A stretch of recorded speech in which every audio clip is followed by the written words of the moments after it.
ጸሎት ቆመን ስንጸልይ እንዴት ነው የምንጸልየው? ዝም ብለን አፋችን ቀለም መንዳቱ አይደለም ጸሎት ንገራችሁ።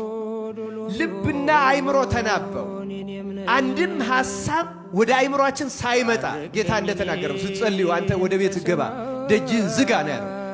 ተዘግቶ በፍጹም በኃይለ መንፈስ ቅዱስ የሚጸለይ ጸሎት ብቻ የእግዚአብሔር ጸጋ ያሰጣል። ሌላው ጸሎት አንድ ተስፋ አለው ልንገራችሁ። ከጸጋ እግዚአብሔር አሁን ከመንፈስ ቅዱስ ተለይተን የምንጸልየው ጸሎት አንድ ትልቅ ተስፋ አለ። ያ ተስፋ ምንድነው? ሳናቋርጥ በትዕግስት ካደረግነው ትዕግስታችንን አይቶ አንድ ቀን ክርስቶስ በመንፈስ ቅዱስ እንድንጸልይ ይረዳናል። ለዚያች ቀን አምላካችን እግዚአብሔር ያብቃን ክርስቲያኖች። ስለዚህ ተክታችሁ መጸለይ ያለባችሁ። ግን ይህን የምናነሳው ለምንድን ነው? በጸጋ መዳን ማለት ያለ መንፈስ ቅዱስ ያለ ጸጋ የምንጸልየው ጸሎት አያድንም ልንገራችሁ። ይሄ እንኳን እነዚያ በየአዳራሹ የሚፎክሩት ይቅርና በስርዓት በቤተ ክርስቲያን የምናደርገው በስርዓት ለቅዱሳን የተገለጸውን ጸሎት የምንጸልየው ለምሳሌ በመጽሐፍ ዳዊት የምንደግመው ለምን ይመስላችኋል? ውዳሴ ማርያም የምንደግመው ለምን ይመስላችኋል? ውዳሴ አምላክ የምንጸልየው ለምን ይመስላችኋል?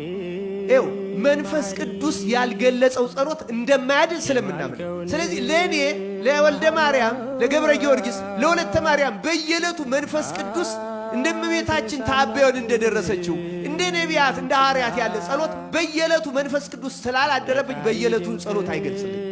ስለማይገልጽልኝ ምን አደርጋለሁ?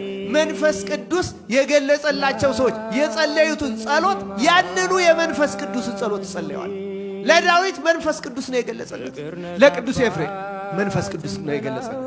ለባስልዮስ፣ ለአባ ሲኖዳ፣ ለቅዱስ ቄርቆስ፣ ለቅዱስ ቄርሎስ፣ ለቅዱስ አትናቴዎስ የቅዱሳን ጸሎት ሰብስበን የምንጸልየው ቅዳሴያችን የማንለውጠው የማናሻሽለው መንፈስ ቅዱስ በእነርሱ የገለጸው ስለሆነ ብቻ ነው ነገራቸው። ይኸው ክርስቲያኖች በመንፈስ ቅዱስ ገላጭነት ያልተጸለየ ጸሎት መቼም አያድንም። ለዚህ ነው በመጽሐፍ ይዘን የምንጸልየው። ጸጋ ማለት ይሄ ነው። እግዚአብሔር ጸጋ አድርጎ የሰጠውን ነው የምንጠቀም። ይኸው ክርስቲያን እኛ ኦርቶዶክሳውያንን በጸጋ እግዚአብሔር የምንኖረው እያንዳንዳችን እንኳን የታወቀ ጸጋ ባይሰጠን ለቅዱሳን የተሰጠውን በጸጋ የተሰጠውን ተቀብለን ጸጋ ይዘን ከጸጋ ጋር ሙጭጭ ብለን የምንኖረው እኛ ነን ክርስቲያኖች። ለዚህ ነው ክርስቲያኖች በጸጋው ነው ለመዳን የምንጥረው። ጸጋ ሆኖ እግዚአብሔር ያልሰጠው አንድ ነገር የያዝነው የለም። ከጸሎት፣ ከትምህርት፣ ከትርጓሜ፣ ከሥርዓት አምልኮ ከምንም ነገር እግዚአብሔር ጸጋ አድርጎ ያልሰጠው አንድ ነገር። ለዚህ ነው በጸጋው እንጸድቃለን ብለን ነው የምናምነው። በጸጋው እንጸድቃለን ብለን ስለምናምን ጸጋ አድርጎ የሰጠውን ብቻ ይዘን እናመልካለን። እግዚአብሔር አምላክ በዚህ በሰጠው ጸጋ ተጠቅመን እንድንድን በቸርነቱ ይርዳን።